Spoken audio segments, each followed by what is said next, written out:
Art et luxe font-ils bon ménage? La question mérite d'être posée, surtout à Paris où naissait dans les années 80 la fondation Cartier pour l'art contemporain et où Bernard Arnault devrait ouvrir en 2013 sa propre fondation pour accueillir les œuvres patiemment amassées depuis des années par le king du luxe. Prada possède son propre musée et Miuccia, la créatrice, est exposée au MoMA à New York.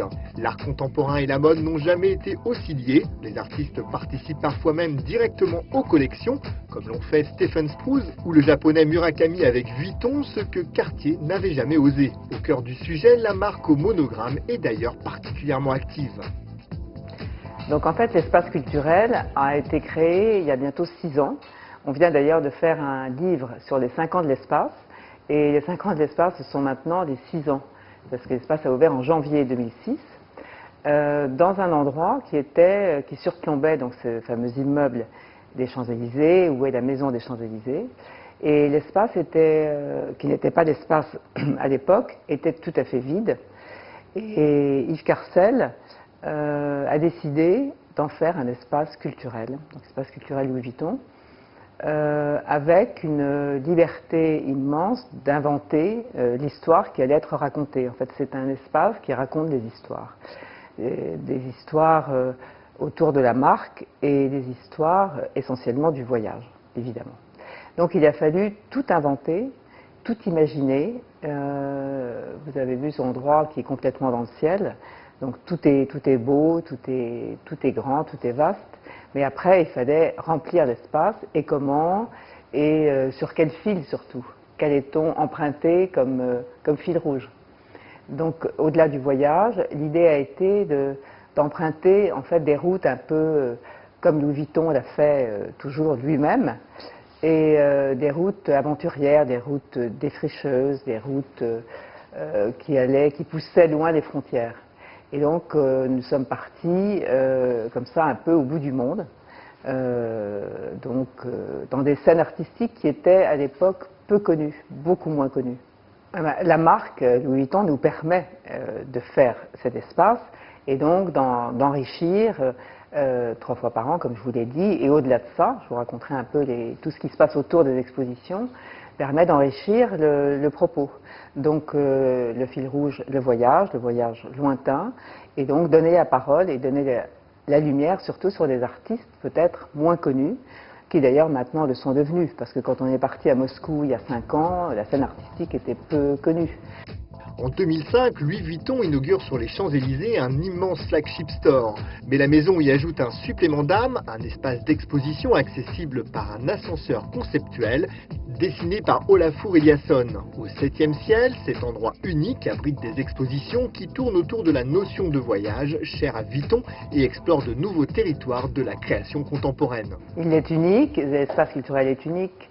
Il est pérenne, ce qui est aussi assez rare pour un espace. Il y a souvent des espaces qui s'inscrivent dans un paysage qui est plus mobile. Et en fait, cet espace peut permettre d'accueillir et permettre de partager, de rencontrer et de collaborer avec des artistes que nous soutenons beaucoup. Cette cuisine a été faite essentiellement pour pour rencontrer des gens et pour leur donner la parole. Dans cette cuisine, on organise énormément de conversations, donc de ces artistes qui viennent de loin ou certains de moins loin. Et l'idée, c'est de les faire dialoguer autour de leur travail présenté ici ou de leur travail en général, avec un philosophe, un psychanalyste, un homme religieux, pourquoi pas, tout est possible. Que l'artiste, finalement, on l'entend très peu. On voit son travail, on sait ce qu'il fait, et puis on l'entend peu. Et ici, on a vraiment envie de leur donner la parole. Depuis son inauguration, l'espace culturel Vuitton a produit et montré le travail de près de 150 artistes, architectes, designers, photographes, vidéastes ou plasticiens. Leurs variations sur le thème du voyage, à la fois réel et imaginaire, ont récemment fait l'objet d'un beau livre édité par Louis Vuitton. Quand l'imagination est au pouvoir et qu'elle a des moyens, cela donne une grande liberté. Quand on va les trouver, les identifier, parler avec eux, on leur parle de l'espace, on leur montre un plan. Bon, pour eux, c'est très mystérieux, Paris, voilà. Et quand ils arrivent ici, ils sont tout à fait étonnés, mais ils sont très confiants. Pour ceux qui sont plus proches, plus européens ou plus français, ils ont, comme nous tous, en fait, on a beaucoup d'idées a priori des choses. Enfin, on se fait des idées. On imagine que le lieu est comme ci, que le lieu... Est-ce qu'il faut être un VIP pour y rentrer? Est-ce qu'il faut avoir une carte d'accès? Est-ce qu'il est libre d'accès? Enfin, il y a toute cette communication qu'il est très importante de faire, et à toutes ces questions, je vous réponds oui. Tout est libre ici. Et les artistes ont des idées, bon, souvent assez vagues, parfois préconçues. Et ce qu'on peut dire, et ce qui est vraiment aussi là une vraie joie, c'est qu'ils se disent, bon, on va trouver un endroit, on va nous obliger à faire ci et ça, on va nous cadrer beaucoup dans un thème d'exposition. Et ils sont très frappés de voir que, bien sûr, que le sens est important et que la liberté totale n'est pas faire tout ce qu'on a envie de faire au moment même, mais il y a vraiment un avant, un après. Au départ, les marques se contentaient d'acheter ou de commander des œuvres à des artistes, à la manière d'Absolute Vodka avec Andy Warhol ou de la Fondation Cartier avec César, mais ils n'intervenaient pas sur leur ligne de produits.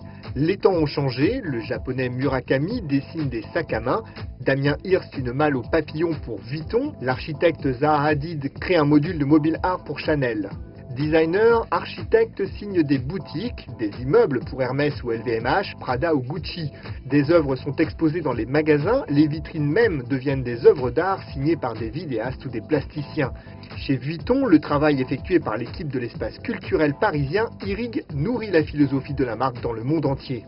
En fait, on s'aperçoit que les expositions, c'est formidable, c'est le nerf de la guerre, si je peux dire, mais au-delà des expositions, il faut faire connaître le lieu, et il faut toujours avoir cette idée du partage avec les gens. Et quoi de mieux que de partager autour de ces fameuses conversations, des performances aussi, qui sont souvent faites avec des artistes qui ne sont pas forcément des artistes de l'exposition, mais dont les thèmes, dont les histoires racontent aussi de près ou de loin le thème de l'exposition. Il y a une activité très importante autour des jeunes publics.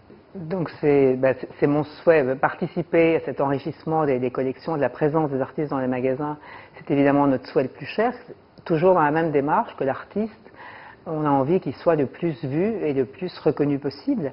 Et c'est arrivé qu'il y ait des artistes ici dont les œuvres aient été achetées et qu'on retrouve dans un magasin au bout du monde ou plus proche, oui, tout à fait. L'art contemporain est devenu un lifestyle au même titre qu'une Porsche ou une maison à Marrakech. C'est la dernière fixation du monde du luxe. Au diable le clivage culture-business et l'histoire de l'art pourvu qu'il y ait de l'effet. Énième avatar de la globalisation, le marché de l'art s'est mondialisé comme la bourse ou le pétrole. Il a ses stars, ses traders et ses produits dérivés. Et ce que les réacs oublient souvent de souligner, c'est que la marchandisation de l'art est fille de la société de loisirs et du relativisme culturel. Il n'y a donc pas lieu de s'en plaindre, bien au contraire.